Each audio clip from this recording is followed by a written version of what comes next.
sa ulugon nga may kalipay kag pagpakabalaan ining pamuno sa simana sa Paskwa ang pagsulod sang atong Ginoo sa Jerusalem.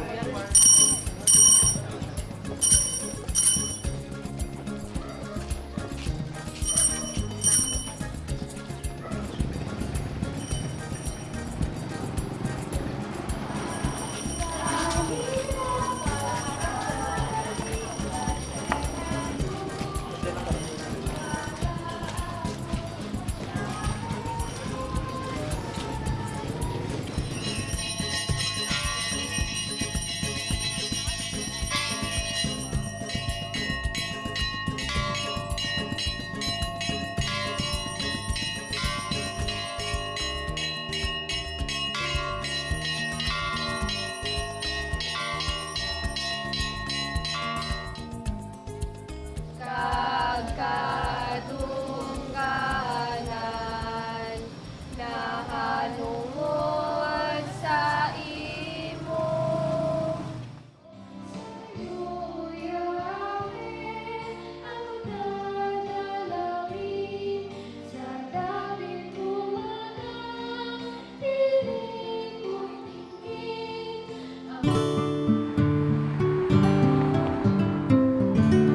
Dito sa Antique at sa maraming panig sa Kabisayaan, kinikilala ang pagtatanghal ng buhay, paghihirap at kamatayan ni Hesukristo bilang taltal.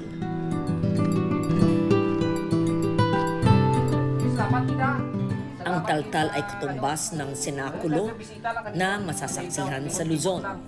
Sa Antique, ang tradisyong ito ay masugid na tinataguyod ng Simbahang Iglesia Filipina Independente na kilala rin sa tawag na Simbahang Aglipay.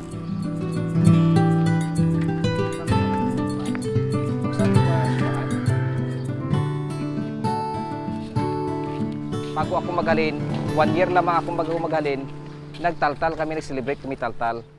Kay nag-remind ako sa previous nga pari, may pari dyan dati nga nagataltal man, si Father Torres.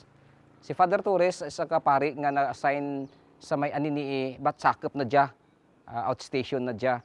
According sa mga malam, nagbuhatan na kang taltal na dya, pero si Bin Lastord lang. And then, gumawa ako ng script. Paggawa ko ng script ng taltal, dinagdagan ko ng creation story, and then mga pag-tempt kay Jesus Christ. Dinrama ko diyan sa dito kami nagdrama. Ginawan ko dito ng ng parang temple dito. Dito sila nagdrama. Nag-umpisa ako kang naisipan ko maghimot kag taltal. Tungod kay gamay pa ako, nagaimaw rin ako sa prosesyon kang una nga ang may mga kapiya talagang tao gid ang nagadupa. Hindi lang kayo nga mga santos-santos image. Kang una, tao gid ang nagadupa sa kada kapiya. First station, second station. Halimbawa kung may rito nga nagadagpa o kung nagapasan, sa amura nga station, ang tao nagapasan kag cross. Kag naisipan ko nga kinahanglan i-drama ko ang diyang istorya para ma-remind ang tao. Kay ako na naka-reflect ka natin sa kagalingan ko, kay kang gamay pa ako, tungod sa taltal, may time nga nahadlakan gid ako sa Dios. Pero kang una, ora lang, hindi ko gid maisip, pero kang return ako sa kang ako nagbuhat kang taltal, para kanaken may reflection man sa kaugalingan ko nga nakita ko kay samtang ginater ko ang sakripisyo kang Ginoo. Why not na ipakita ko man sa tao? Ang paghiwat ng taltal nagadepende sa pari. Hindi pwede nga pari talaga. Gin-portray ko ang ang selebrasyon para sa mga bata nga ma-remind sanda. Amo dya ang ginahimo kang aton mga kamalaman kaguna. Hindi dapat bugdaraan. Kay importante dya. Mangin leksyon niya sa mga bata.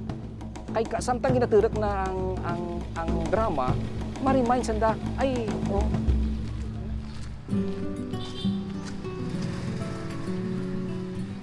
iba din yung will ng person na nagli-lead. Kasi kapag hindi yun din yung aim niya for that, wala din po kasi iba din yung effect. Kahit na kumwari yung willingness ng mga cast natin members nandun, pero pag yung nagli-lead wala, medyo mahirap din po siya ulit gawin. mas hilas na dyan nga kumbinsinan ng mga bata nga mag-intra sa simbahan. Kag mahilas dyan maghiwat ng tal-tal dun siya. Kay durot na dali-dali mo mga bata matipon mo. Mas bidlay dito. Hindi ugit na amo gani kuon ko nga wala kita takon matipon dito sa banwa. Ang matipon ko halin sa bukid nurat signal. Ay amo ran data na what cellphone. Pag-ibig ng Diyos ay ipahayag. Di mo kilala asang kanluran hanggang sa silangan papurihan. Cruz de Jesus ating ipangansang pag-ibig ng Diyos. So amo na dayon ang start naton sang prosesyon. So pinanambas kog kamo dira. Okay? Sige. So nung nag-meet kami ni Father sa Villaflor, nag-open siya about sa taltal. Sabi niya kung mayroon ako gusto niya sanang gumawa ng ng taltal, Passion of the Christ. Sabi ko, sige kung gusto mo. So may experience ka ba? Sige ko, dati ko na ginagawa yan. Yung taltal, doon pa sa Negros. Stop. Di ka na to? Forward lang siya. Oh, di ka na to? Ginatagan. So, yung first namin ginawa, hindi kaya yung actual na pagsasalita. Kung minsan may mali. So, ginawa ko, magdadabing na lang kami. So, noon, ang ginagawa namin, nagre-record kami sa mga wala pang ganito. So, ginagawa ko, yung speaker, yung cellphone, ginaganon ko na lang sa speaker para lang yung ma-record yung voiceover. So noon, yun ang first na ni-record ko. Kasi wala pa mga software na ganito noon. So may isa pang laptop na gagamitin din para sa background effects. So may isa din na laptop para gagamitin naman sa video effects. So tatlo lahat.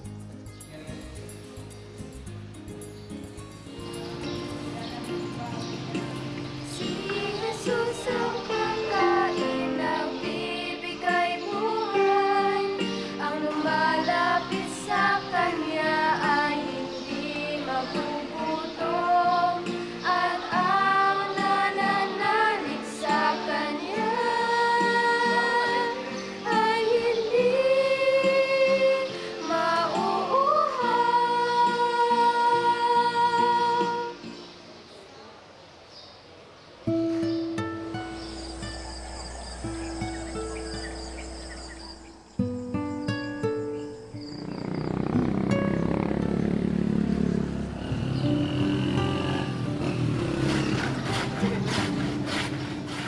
Simula nung 2019, ma'am, nag-start ako na manata para bilang Jesus Christ sa kay Father Sibigan.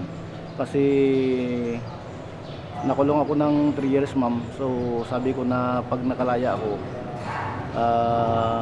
mag-ano ako ng Passion of the Christ. Tapusin ko sa loob ng 3 years pag natapos.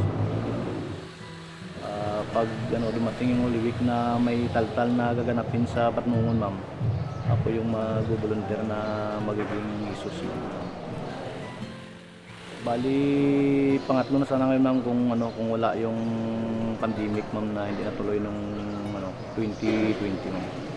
Na parang narili ko sa buhay ko yung hirap na nadanan ni Jesus Christ kung paano siya nag-suffer nung panahon na siya yung Saka medyo after ng taltal nung 2019, ma'am, na naging magaan na rin yung ko, na parang nabawasan na rin yung mga mali ko sa buhay ng bana.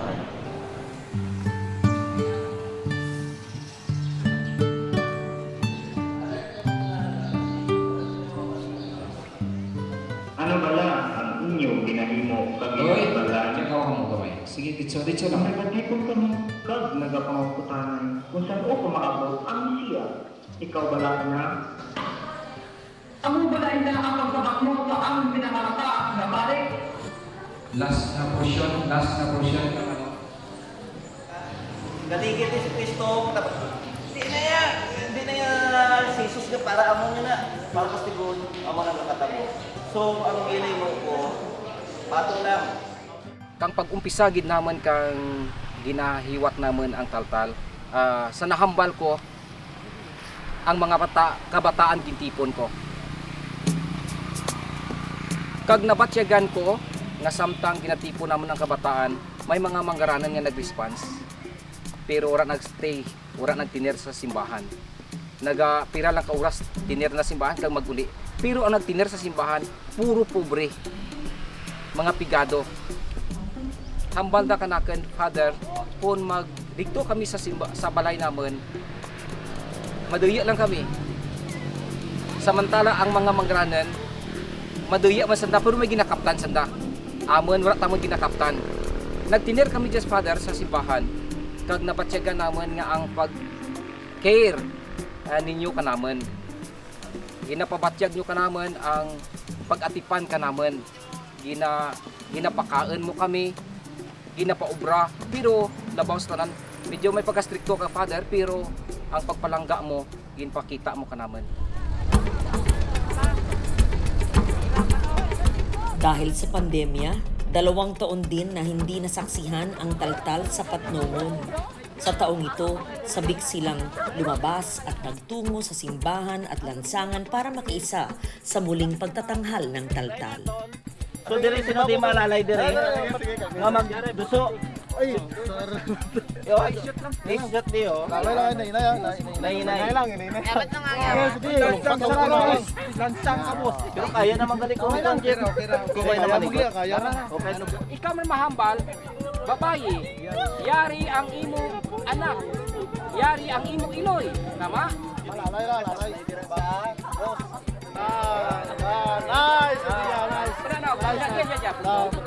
Okay. Tatlo sa piyak.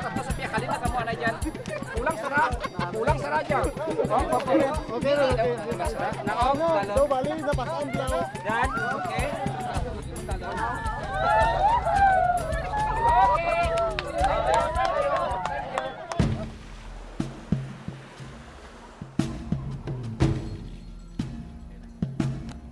Dahil ang parehas sa pagkatawad ni Kristo Jesus ang pinagpaksa. Ang taltal nga gina-celebrate kang simbahan ang IFI o kung Iglesia Filipina Independiente naga-celebrate man ang sibalem sa bukid pagid ang dato sa may Igmitaw. Kada tuig nagahiwat man sanda dito kang taltal.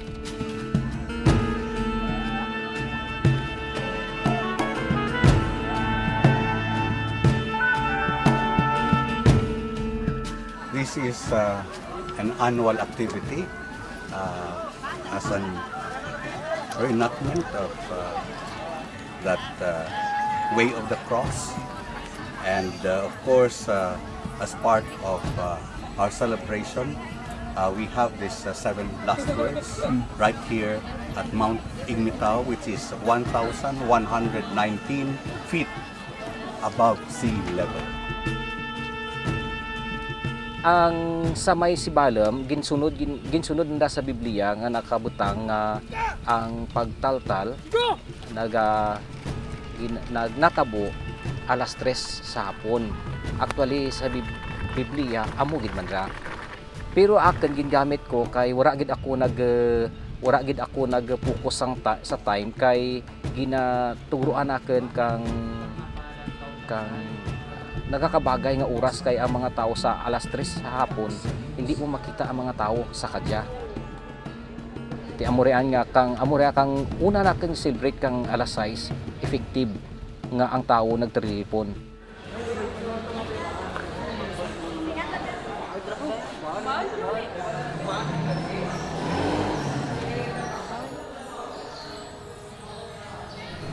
So, anong feeling? So, may excitement. may pressure, kinahanglan ang presence of mind, diri na yung tanan. Diri tanan nakatutok. Okay? Madulom sadto ang gabi, malinong, kag tigtulog na. Ginoo, nagatugid ako. Matuman ini tuno sa imong pagtuo. Kag nakakita ang bulag.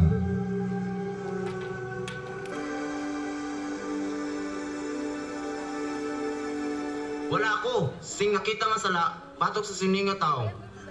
Wala ka bala sing sa patok sa ilakan ng bungon sa imo?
Sa paghimo naman kang taltal sa pagsugod naman kang Semana Santa, nag-start kami pagpangita kang mga kabataan kang umpisagid kang Ash Wednesday. Kang nag-umpisa ako kang pagpangita kang bata kang Ash Wednesday, warat nag-response kay sa kadya nga panahon ang mga bata hindi ko makumbinsi kung paano ko mapadara sa simbahan kay busy sa life nanda sa social media. Pero kang ginamat-amat ko sanda pangita, may nakakita ako kang mga bata nga sa diin urat signal. Dito ko nakita sa samtang urat signal naga-istorya ako kananda. Nakita ako ang gusto mananda nga mag-adto sa simbahan, pero may mga rason. Ang rason nanda pagkaon sa balay, paano sanda makabulig sa pamilya, denged kay sa ang sitwasyon nanda kay kalabanan kang akin gin imaw sa simbahan, makuon natin niya gin pigado, wara-wara gid sa anda pagpangabuhi. Kay na-eksperyensyahan ko man kung ano kabudlay ang pagpangabuhi nga wara pagkaon. Nga ang toothbrush ko, asin ang toothpaste, asin man dapli. Bisan sa pamilya ko nagakuon kanaken nga andat bulon mabuelti mo sa mga bata haw. Bulon mo tra mga bata nga ano nalabot mo ra kat parinti mo ra. Pero kuon ko lang sige lang daken ano ipakaon mo ang question na ano ipakaon mo kananda kay sa akin sitwasyon diyan pigado gid. Wala gid ako ti aminan ko, wala ako ti pakaon kananda.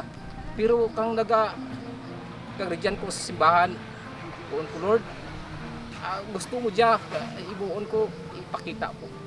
Masarangan ko lang pero provide lang pagkain ka naman. Okay ra nako ng pagkain lang gid. Wala ra ko ti question nga iba pa pagkain lang.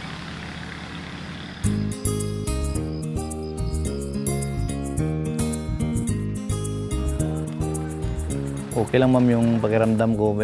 May medyo masakit sa katawan ko pero masarap yung pakiramdam ko ma'am na natapos ko na portrait ko yung kung paano nag-sacrifice si Jesus Christ ma'am.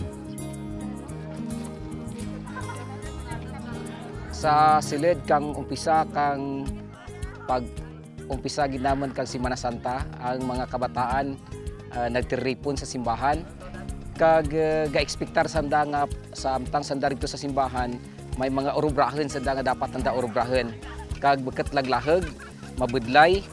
Pero kung inyong nakita ang mga kabataan nga jay, mga radya, sanda isa radya ka regalo nga ginhimo kang Ginoo para kananda nga sa kalawidan nanda nga sakripisyo sa silid ka sa kasimana. May regalo gid man gali. Hindi koon nga pirmi lang sakripisyo. Kag isa radya kang pagturunan ka naman nga sa mga kabataan nga sa silid kang simbahan, hindi lang gali pirmi budlay, hindi lang gali pirmi pangamuyo, hindi lang pirmi obra, kundi may mga time man gali nga mag-enjoy. Amura halos ang mga bata nga nagtipon diyan sa simbahan. Hasta kadya until now nagstay sa simbahan. Mga bata nga problema sa pamilya, problema sa pagkain, problema sa pag-eskwela. Amura ang ako nagapangita pamaagi nga sigihan ko tipon. Mentras diyan ako. Give thanks because He's given. Tuwing 5 taon, nagkakaroon ng pagbabago sa mga asignatura ng mga pari. Tanong ng marami, saan kaya malilipat si Father Sevegan? Saan kaya sunod na itatanim ni Father Sevegan ang tradisyon ng taltal? I am rich because of what the Lord has done for us. Ako po si Loren Legarda at ito po ang mga maaram sa Isla ng Panay.